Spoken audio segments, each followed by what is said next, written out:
Welcome back to our Wine About Data podcast. I am Amanda Lopez, president at Transform Consulting Group, and I'm joined today by one of our guests. It's the first guest that we have representing a nonprofit. I'm so thrilled that you've joined us. So, Teresa, introduce yourself. Tell us a little bit about your background. Okay, well, I'm happy to be here, first of all, and very flattered. I actually started my career in for-profit work. I was the president of the local branch of Wells Fargo Bank for many years and made a transition out of that when I had the opportunity to join the Honeywell Foundation team. They're an arts education organization, and so I spent a decade there as director of arts and education, building up some programs, and then 4 years ago had the opportunity to become executive director of the Wabash County Museum. So that's where I am now. That's great, Teresa. You bring a lot of leadership experience and community experience. And so I'm so excited that you agreed to join our podcast. I know that you've been listening along and have shared that you are a fan of our podcast. So be careful when you tell us that you're a fan, because then you might become a guest. And we are based here in Wabash, Indiana, and you are our neighbor across the street. So it's very convenient for you to come across the street. But before we get into the topic of what we're going to talk about today on our Wine About Data podcast, let's talk about our wine that we are drinking. And certainly feel free, listeners, to join us and drink whatever beverage that you want to have. But Teresa, we are drinking, you picked this one. Yes. It's called Bubbly from a winery in Southwest Michigan. And listeners, if you've been following along, you know that I'm a fan of Southwest Michigan wineries. My family loves to go up there at the lake, and there's this region of all these wineries. Have you been up there at all, Teresa?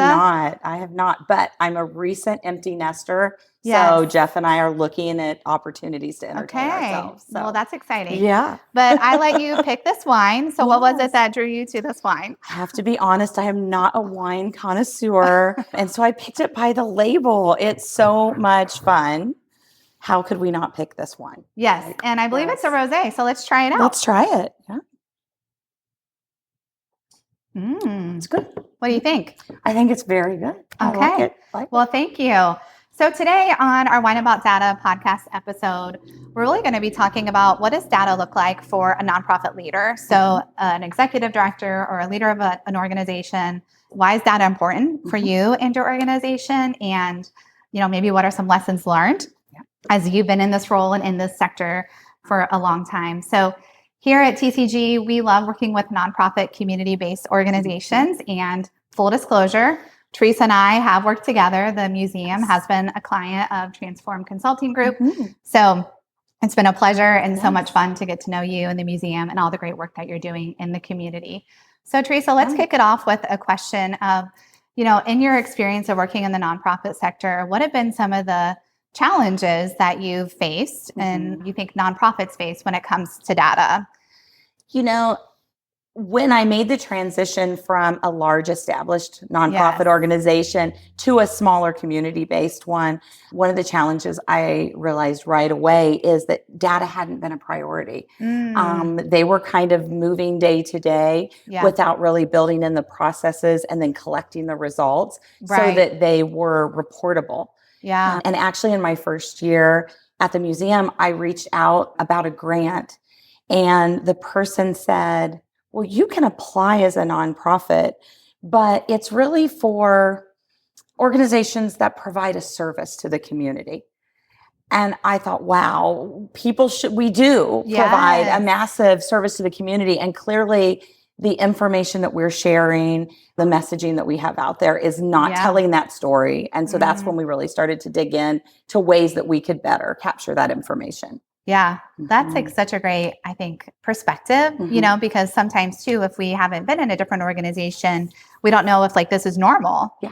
So if somebody's only been in a nonprofit, smaller size organization or a more established, I would call legacy, they might think that's, normal. Yes. So knowing that you have a limited staff and capacity of resources, what have been some of the things you prioritized to strengthen your organization's use of data? Yeah, a strategic plan was, as you know, was one of the first things that we prioritized. The museum has existed for over 100 years. Yeah. We've been in our current location after a large capital campaign since 2000. We opened our doors actually in 2005. So we're coming up on our 20th anniversary. But during that time, they had never had a formalized strategic plan. And so I've worked with two other organizations that really put a lot of time and effort into strategic planning, and I've seen the benefits of it. Yeah. And so we immediately said, we've got to just stop throwing things at the wall to see what sticks and really get a focused plan on how we're moving forward. Yeah. And so that was when we called you and brought you into the mix, and it was a great move for our organization. We learned so much that we didn't even expect to learn. That's great. Well, I have so many questions now, and I did not pay you to say that, but thanks She for did the not. plug. She did not. And I love that you said, when I asked you about data, strategic plan came to mind, which might surprise some people to think of strategic plan and data coming together. So just to lean into that a little bit more, tell me what it is that you think a strategic plan does for an organization, especially it relates to your data. Yes, as it relates to our data, especially knowing what our focus areas are. Yeah. And really even during that process, we even shifted our mission statement. So our mission statement became really focused on three words: preservation, education, and innovation. And by having those three words as part of our overall plan, it gave us a litmus test on whether things belonged with us or not. At that point, then we needed to start measuring them. Both how are we focusing on those areas and showing positive results? Yeah. And then how are we back to that communicating who we are and what we are? Really, the data ties into our messaging and how we connect with our audience and our donors and everyone who's looking at the museum. It makes me so proud and excited to hear you say all those things, because not only are you using your strategic plan, which is huge, and we know it can be a real challenge to not just have it sit on the shelf, but you've also talked about all these insights that you glean from it. So, I think what you've said is, you have clarity of focus, because I think a lot of nonprofits are really overwhelmed with data, the clients that we worked with, right? There's so much information you're collecting. It can be overwhelming and a challenge to figure out, where do you go? And now you have that clarity of like, this is what we're prioritizing and this is the impact. And then I loved you said storytelling. Because you don't want to be the best kept secret as a nonprofit. I know. I jokingly told my board the first 6 months I was at the museum, I felt like I was standing in the street going, we're here, we're here. Now, granted, I joined the team coming out of COVID. So we had been shut down a lot, but really people didn't know what all we provided because we didn't fully know. And so it does feel like you're in that position. And so finding ways to get beyond that is so important. Yes. Well, stay tuned, listeners, because we're doing a whole series on data storytelling and how to use data to tell your story, the formula of it, and various examples. So maybe we'll invite you back, Teresa, to talk more about your experience of how you've integrated data into storytelling. But let's talk a little bit more, maybe leaning into the strategic plan and the insights or other ways, but how are you using data to raise funding and to raise awareness? Like, can you give some examples? Absolutely. Again, I think a lot of people thought, oh, we were a museum and you come and you see the exhibits and that's what we do. And so pulling data and being able to share numbers as maybe obvious and simple as how many people visit the museum, how many visit from out of state, but then we're also able to drill down to how many touches each automated exhibit has. How many donors that we have, and are those donors growing? How many members do we have? Because you can be a member of the museum and you get some benefits from that. But we were not tracking members, and were they staying with us? Were they, being incentivized to bring others in to get connected with us? And so we've really used a lot of the engagement focus in our strategic plan to look at the ways we are getting people engaged, connected, and then growing that relationship. Because really, that's the key, is building relationships and growing them. To do that, we have to know what we're accomplishing, how we're making an impact. Well, and as a fundraiser, one of the best ways to raise funding is with people who are already engaged. Exactly. Right. And so Yeah. looking at your data more closely to understand your members, the visitors, the donors, and diving into it deeply to understand those trends, then you can really build out more of a cultivation engagement plan. So Definitely. you're like crossing all the boxes of a great student as a nonprofit. So I love that. So talk about like what's on the horizon next for you, like where are the areas that you want to grow and strengthen as an organization and some of those, pain points you still have with data. Yes. We just had our third annual board retreat. And the first one was in 2023 when we were working with Transform to really roll out the one sheet and the strategic plan itself. Yep. And so this was our third year, and we decided to focus the retreat largely on reporting where we were at with progress. the strategic plan. Yes, our progress. And it was a good deep dive for us. The pain point, there's no one place that we're collecting all of this data. And so I believe I spent a couple of weeks, a majority of my time, just trying to pull reports from different spaces and get them in one space where we could report them to the board. If it takes me that much time, that means we're not properly communicating it out all the time. It should be at our fingertips. We also learned as a positive at that board retreat that we really had gained buy-in. Initially, when we wanted to strategic plan, we had some board members who were uncertain about the benefits of that. Well, you said it was new. The organization hadn't done that before. Yes. And it didn't dawn on me that because the makeup of our board is varied. Some people had not been in a corporate setting where strategic planning is something you do. Others had been in a corporate setting where a strategic plan was created and sat on a shelf. It was a value. Exactly. It was an action they checked off the list. Right. And so this year we celebrated a lot of progress on the metrics in our strategic plan. Yeah. But we also had that aha moment that we need to be capturing that data where it's digestible, where it's easy to communicate out and easy just to report in whatever way we need to. And so we realized our next step is to create a database. Yeah. And we don't have the skills or capacity to do that alone. And so we reached out and we're working on the steps to be able to move into creating a data board with Transform. Yeah. So yes.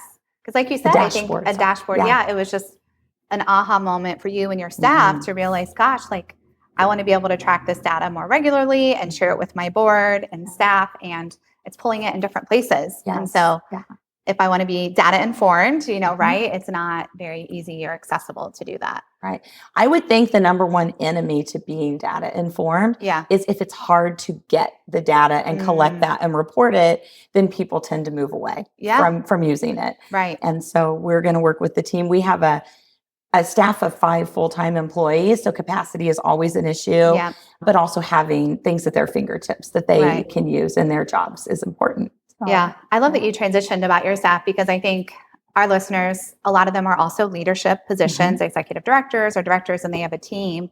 And so part of that is helping to facilitate data with your team, and both in, their knowledge and understanding of data, their ability to access it and use it, also in a way to maybe affirm and celebrate when things are going well.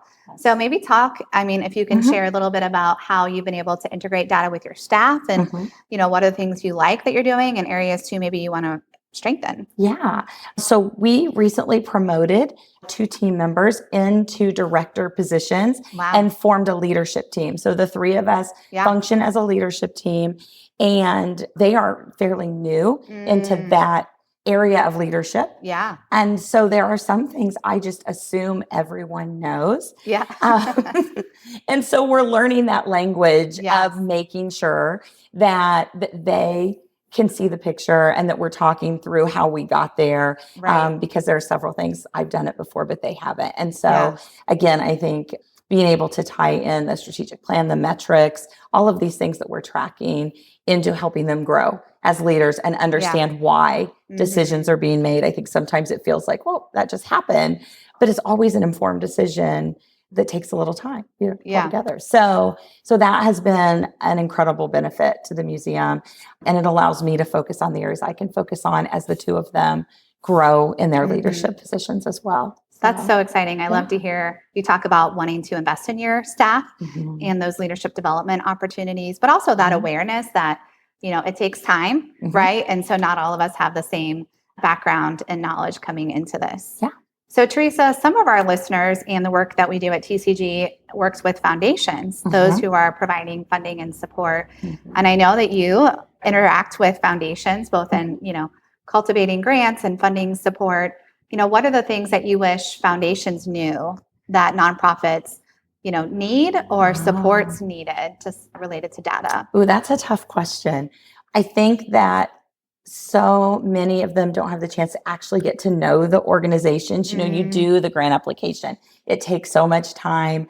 I would encourage foundations, if they're able, to visit the nonprofits and see. We actually just had a foundation representative visit the museum a couple weeks ago. Oh, great. She came on a Friday when we had a 4th grade field trip. And so she really got to see the museum alive and the impact that we're having on the kids. And so I know that took time out of her day and she had to travel to do it. But if there are ways to really get to know the organizations outside of the documents, I think that's important. Gosh, there's just so many love that. things. I love that idea.